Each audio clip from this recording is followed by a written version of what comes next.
What advice would you give as far as what to talk about, like video topics or post topics? Where should they get started? What would you say is your favorite social platform for solar information, and why? Well, firstly, I've been a part of some business masterminds, and they heavily focused on live streaming.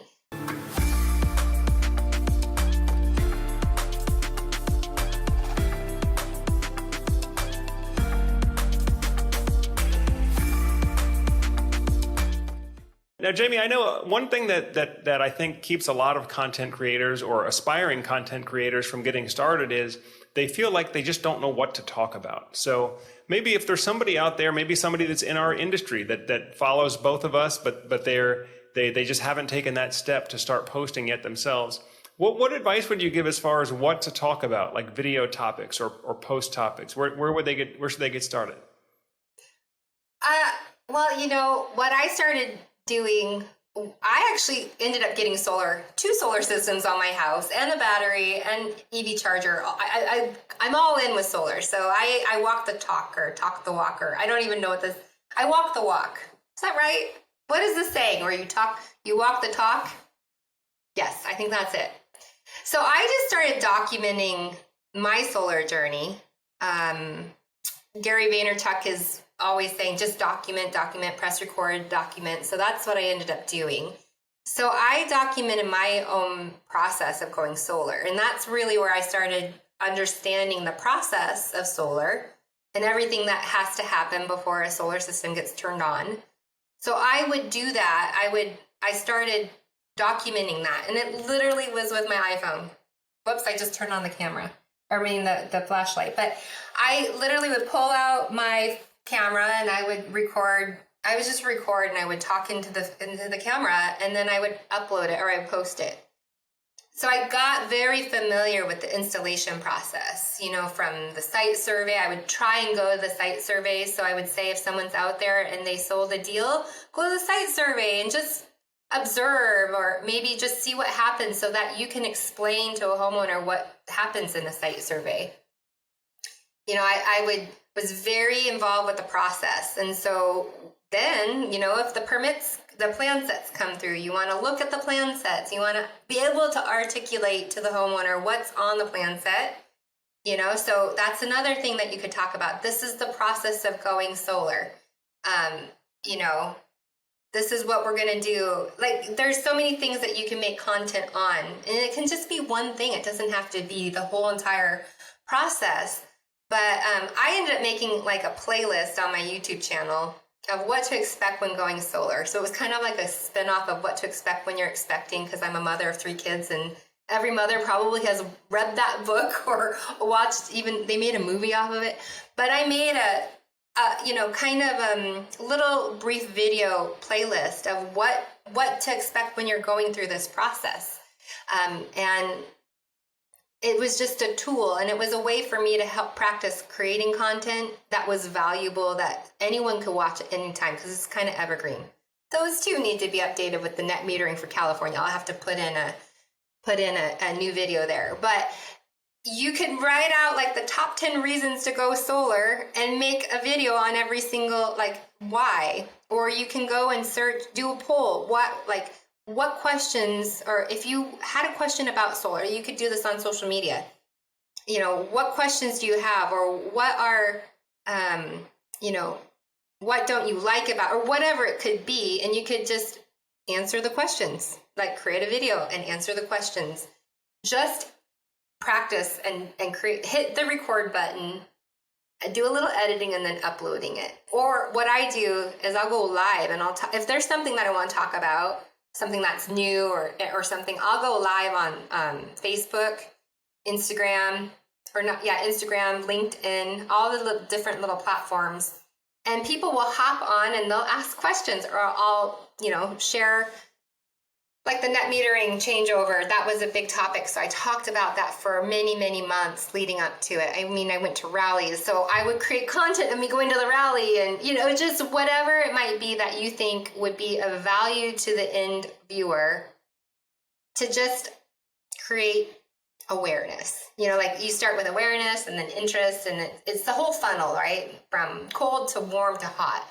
And so every little piece of content that you can think of, if you have questions about it and then you found the answer and you want to share the answer, then make a video about it. There's so many ways. Like your content's so heavy on the actual components of the solar systems and like doing reviews. At least those are the videos that I watch of yours. And I think they're wonderful. And I'm like, I am not a technical equipment expert. I do know how they work and I can talk about it with the homeowner sitting in their living room or their kitchen table or on a Zoom, but I am not, that's not what my content's about. It's more of the whole picture and how we can get this done and put on their house, and then they can benefit from the solar system installed. So there's different angles people can take and create.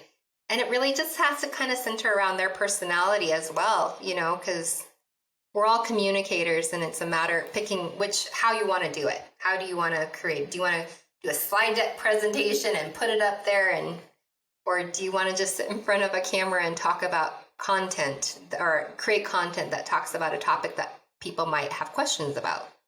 There's lots of different ways to create the content. So I do a lot of research and then create content around that. Okay. Well, I mean, you've mentioned a number of different platforms. So I know you're active on YouTube, Instagram, Facebook. What would you say is your favorite social platform for solar information, and why? Well, I really like YouTube because it's a search engine at the end of the day, as you know. So if people are searching things up on Google or YouTube, you can cater your message to the thing that the people are searching for. So I like that. It probably has had the greatest ROI for my business alone in 2022 and 2023. I do ask a question. If someone self-sets an appointment with me, I will ask them, well, do we have a mutual friend, or how did you hear about me? And they'll say, oh, YouTube. It's usually YouTube or Facebook or a referral. So those are my two favorite platforms are YouTube and Facebook. Facebook, I feel like it's much more of a two-way street. You know who's on the other end, versus YouTube, it's kind of anonymous. Like you don't know who's watching your content until they go to my website and they fill out the form. And I don't even, I should probably add a field that says, how did you hear of me? But I usually know it's usually YouTube or Facebook. But I would say those are my two favorite platforms to share content on. LinkedIn to some degree. I even have it stream out to Twitter, but I'm not a big Twitter. I look at Twitter, but I don't tweet very much. And so, yeah, those would be the three. And then Instagram, I do share things there here and there on Instagram. But the YouTube and Facebook are my two favorite platforms for putting out content. That's great. That's great. Well, one of the things I noticed too is, first is the amount of engagement that you're getting on your Facebook page. Your Facebook following is just excellent. But one of the things I noticed that you incorporate into your content is you will do live streaming Q&A type of meetings, not just pre-recorded. A lot of what I do is pre-recorded. Even this interview here, we're on a live call now, but by the time it's edited and published, it's just going to be a video that people can play at their own pace. Mm-hmm. How is the live stream format? How has that been important for you, and how do you think that should fit into somebody's social media strategy? Well, firstly, I've been a part of some business masterminds, and they heavily focused on live streaming.